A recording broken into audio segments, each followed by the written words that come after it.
નમસ્કાર મિત્રો, અક્ષર અકાદમીના online platform પર હું પ્રોફેસર ડોક્ટર બી.સી. રાઠોડ આપનું સ્વાગત કરું છું.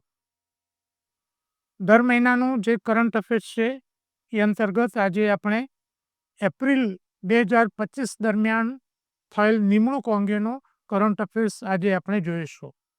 આ જે કરંટ અફેર્સ છે એ કરંટ અફેર્સમાં એપ્રિલ 2025 દરમિયાન પ્રાદેશિક, રાષ્ટ્રીય અને આંતરરાષ્ટ્રીય કક્ષાની જે 25થી વધુ જેટલી નિમણૂકો થઈ છે તેના વિશેની માહિતી આપણે જોઈશું. મિત્રો, આ માહિતી, આ કરંટ અફેર્સ આવનાર કોન્સ્ટેબલની પરીક્ષા અને અન્ય પરીક્ષાઓ માટે ખૂબ જ ઉપયોગી છે. જે નિમણૂકો પ્રાદેશિક અને રાષ્ટ્રીય. ભારતના 52મા મુખ્ય ન્યાયમૂર્તિ તરીકે જસ્ટિસ બી.આર. ગવઈની નિમણૂક કરવામાં આવી છે. 23મા કાયદા પંચના અધ્યક્ષ તરીકે જસ્ટિસ દિનેશ માહેશ્વરીની નિમણૂક કરવામાં આવી છે. આરબીઆઈના ડેપ્યુટી ગવર્નર. આરબીઆઈમાં 4 ડેપ્યુટી ગવર્નર હોય છે. તો એમાં એક ડેપ્યુટી ગવર્નર તરીકે પૂનમ ગુપ્તાની નિમણૂક કરવામાં આવી છે.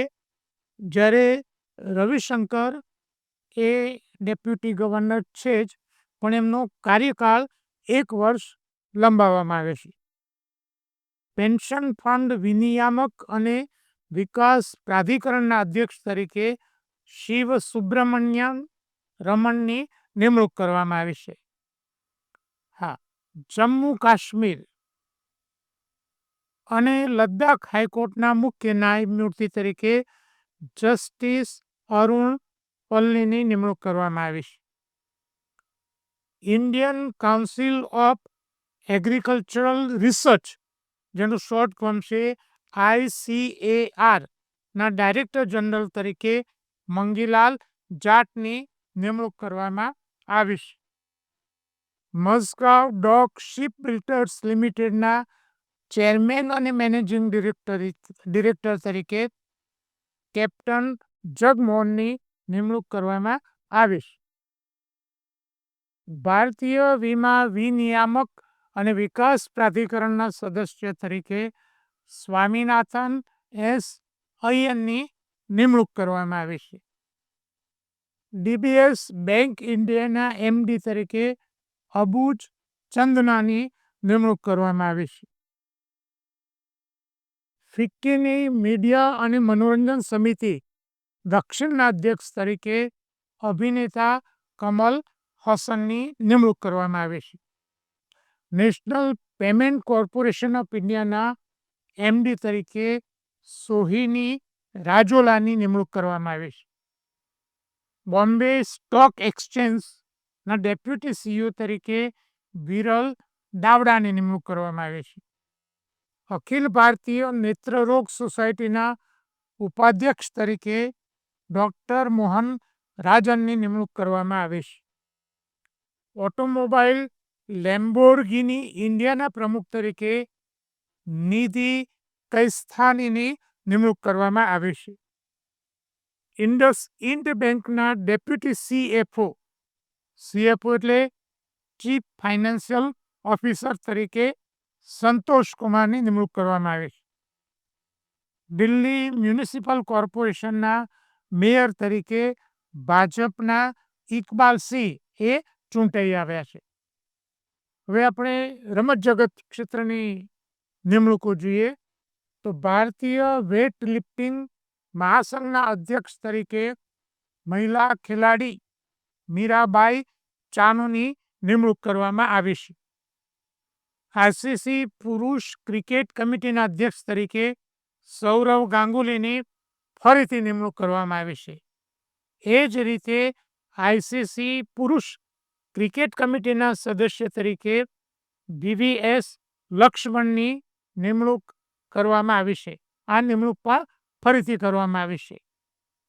એશિયન ક્રિકેટ કાઉન્સિલના અધ્યક્ષ તરીકે પાકિસ્તાનના મોહસિન નકવીની નિમણૂક કરવામાં આવી છે. આ ઉપરાંત વિભિન્ન કંપનીઓ, પરિયોજના, એના બ્રાન્ડ એમ્બેસેડર તરીકેની નિમણૂકો જોઈએ તો ફ્રેન્ચ લક્ઝરી બ્રાન્ડ ચેનલના બ્રાન્ડ એમ્બેસેડર તરીકે અભિનેત્રી અનન્યા પાંડેની પસંદગી કરવામાં આવી છે. ચીની કંપની ડ્રીમી ટેકનોલોજીના બ્રાન્ડ એમ્બેસેડર તરીકે અભિનેત્રી કૃતિ સેનનની પસંદગી કરવામાં આવી છે. હવે આપણે આંતરરાષ્ટ્રીય કક્ષાની નિમણૂકો જોઈએ તો ગેબોનના રાષ્ટ્રપતિ તરીકે બ્રાઇસ ઓલિગુઈ ગ્લુએમા ચૂંટાઈ આવ્યા છે. ઇક્વાડોરના રાષ્ટ્રપતિ તરીકે ડેનિયલ નોબોઆ ચૂંટાઈ આવ્યા છે. કોમનવેલ્થના મહાસચિવ તરીકે શર્લી બોચવેની નિમણૂક કરવામાં આવી છે. આ નિમણૂક પદે આવનાર શર્લી બોચવે એ પ્રથમ આફ્રિકન મહિલા છે. ઓમાન ઇન્ડિયા જોઈન્ટ ઇન્વેસ્ટમેન્ટ ફંડના સીઈઓ તરીકે સતીશ ચાવવાની નિમણૂક થઈ છે. નેપાળ રાષ્ટ્ર બેંકના કાર્યકારી ગવર્નર તરીકે ડોક્ટર નીલમ ધુંગાના તિમસિનાની નિમણૂક કરવામાં આવી છે. International centre for films for children and young પીપલના અધ્યક્ષ તરીકે જીતેન્દ્ર મિશ્રાની નિમણૂક કરવામાં આવી છે. IMF ઇન્ટરનેશનલ મોનેટરી ફંડ દ્વારા ગઠિત ઉદ્યમિતા અને વિકાસ માટેની સલાહકાર પરિષદના સદસ્ય તરીકે ભારતના એન ચંદ્રશેખરનની નિમણૂક કરવામાં આવી છે. બોઈંગ ઇન્ડિયા એન્જિનિયરિંગ એન્ડ ટેકનોલોજી સેન્ટરના ઉપાધ્યક્ષ અને MD તરીકે સ્ટેસી સાયનની નિમણૂક કરવામાં આવી છે. મિત્રો, આ હતી એપ્રિલ મહિના દરમિયાન થયેલ વિભિન્ન નિમણૂકો. હવે સ્પર્ધાત્મક પરીક્ષાની તૈયારી કરતા વિદ્યાર્થીઓ માટે અમારી બે ખૂબ જ ઉપયોગી એવી ટેલિગ્રામ ચેનલ છે, ડીસી રાઠોડ કરંટ અફેર્સ, કે જેમાં રોજે રોજનું કરંટ અફેર્સ સાંજે 7 વાગ્યાની આજુબાજુ મૂકવામાં આવે છે. એમાં માસિક કરંટ અફેર્સ દરરોજની 10થી 15 જેટલી પોસ્ટ, 3-4 જેટલા ફ્રી વિડીયો અને વિશિષ્ટ દિવસો તો દિવસની વિગત અને ક્વિઝની વિગત એમાં મૂકવામાં આવે છે. અમારી બીજી ટેલિગ્રામ ચેનલ છે ગૌરવંતી ગુજરાતી, જેમાં અમે ગુજરાતી ભાષા, સાહિત્ય અને વ્યાકરણને લગતી પોસ્ટ મૂકીએ છીએ અને સાહિત્યકારના જન્મદિવસ કે તેમની પુણ્યતિથિ નિમિત્તે પણ વિશિષ્ટ પોસ્ટ મૂકવામાં આવે છે.